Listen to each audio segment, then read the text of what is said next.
এখনকার সময়ের বাচ্চাদের কত শত বায়না।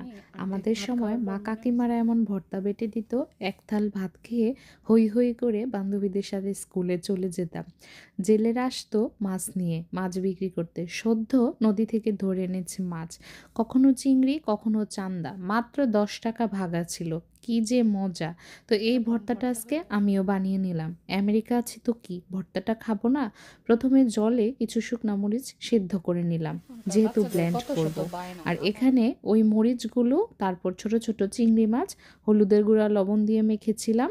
সেই সাথে আছে পেঁয়াজ কুচি, স্বাদ মতো লবণ, আদা কুচি, রসুন কুচি, আর সেই সাথে পরিমাণ মতো মরিচের গুঁড়া। ঝালটা নির্ভর করে আপনাদের উপর। তো খুব ভালো করে এটাকে নরম করে ভেজে নিতে হবে। মরিচগুলো না আগে থেকে সিদ্ধ না করে নিলেও পারবেন। আমি যেহেতু ব্লেন্ডারে ব্লেন্ড করব, সেক্ষেত্রে যাতে কোনো আঁশ না থেকে যায় তার জন্য আমি একটু সিদ্ধ করে নিয়েছি। ব্যাস, ভাজা হয়ে গেলে শুধু ব্লেন্ডারে ব্লেন্ড করে নেবেন। সাথে সামান্য পরিমাণে একটু তেল দিয়ে নেবেন, তাতে করে বাটাটা নরম হবে, খেতে ভালো লাগবে। আর ব্লেন্ডটাও তাড়াতাড়ি হয়ে যাবে। বাটা তো রেডি, এখন আমি ভাত খেয়ে খাওয়ার পর নিলাম। মনে হয়েছে।